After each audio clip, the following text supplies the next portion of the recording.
You'll never guess. You'll never guess what decision the Quebec government just flip-flopped on. Can you guess? Just announced. Just moments ago. Guess what they flip-flopped on? Yeah, you guessed it. English language school board elections. Not going to happen. Remember the plan after the postponement was to have elections on December 20th? Yeah, 5 days before Christmas. Let's have everyone getting together for elections. You have a moral contract here at Quebec. You get together for 4 days. That's allowed. But of course, if you go vote in an English election, you've broken the contract. So we just got this in from the Ministère de l'Éducation and the Premier of Quebec. They're announcing that the school election process and the vote that was to take place on December 20th has been postponed. The adjustment is for all school boards, by the way, in Quebec.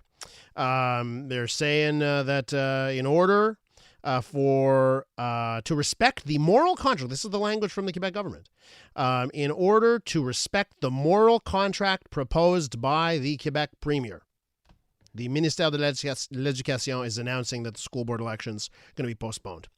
There you go. Well, I guess the timing is perfect for our next guest. Joining me on the line is Kevin Shaar. He's vice president of the Quebec Community Groups Network, also a constitutional lawyer. Kevin, we have a lot to talk about, but maybe your first thoughts here on what I just mentioned.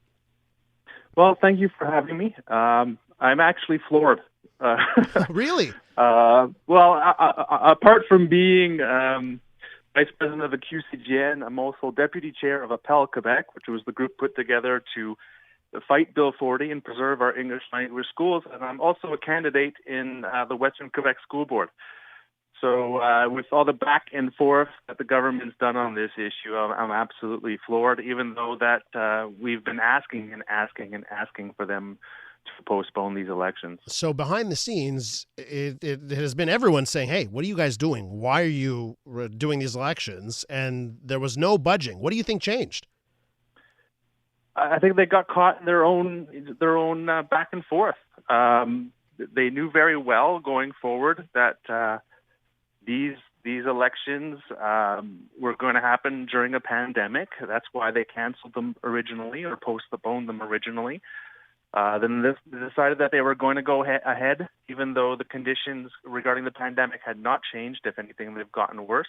And they did it 4 days before Christmas. So it's our view that this is done intentionally and has everything to do with the court case that is currently before the Superior Court regarding Bill 40. Kevin, just from your role with Appel, was there a proposal as to what to do when it comes to these elections? What is the best case forward when we do have these elections, when they should be, and how they should take place? Well, generally speaking, we've as part of the way that potential method of getting participation up was to pair them with municipal elections, and that's something we've been asking the government for a very long time now.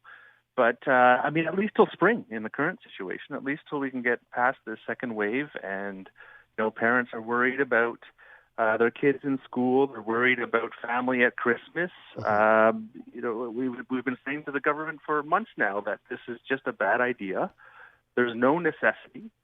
The past commissioners have agreed to stay in the position until an election can be held safely and securely. All right. Kevin, we're with Kevin Shaar, by the way, Vice President of the Quebec Community Groups Network. The reason you were supposed to be on today is because I wanted to talk to you, and we don't have all the time in the world, so definitely you're going to have to come back so we can expand upon this. But I'll have one question for you on this subject. We heard from Simon Jolin-Barrette earlier in the week, an announcement that was really not an announcement. He had nothing to say. It was sort of a boogeyman thing. Hey, this is what's coming. Ooh, in my opinion.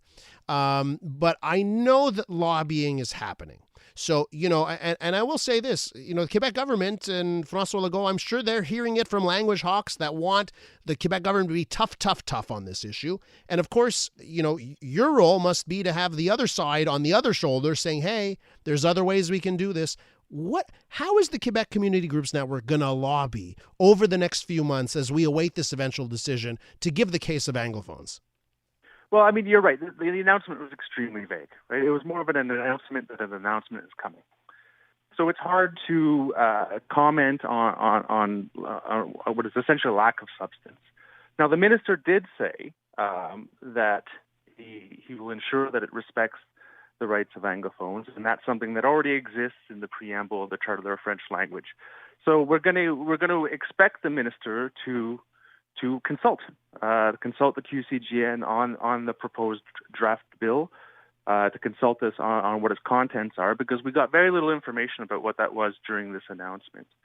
The other thing I'd have to say is that there's the current Charter of French language is something that has stood the test of time. It's been challenged several times in court. It's survived several successive governments. There's a certain buy-in, right? There's a consensus that's formed around this. The English community has adapted. We support le fait français. We understand la fragilité de la langue française in North America. We should proceed very cautiously when we're poking around in such an important document that has such broad consensus and support. Mm-hmm. Where is the data? It's got to be a little more substantial than an underwear store on St. Catherine Street I know. West. They're banking a lot of these efforts on one Journal de Montréal report. Kevin, we have to leave it there, but open invitation. We're going to book you back on because we need to dive into this subject another time, okay? Great. Thank you for having me. That's Kevin Shaar, Vice President of the QCGN.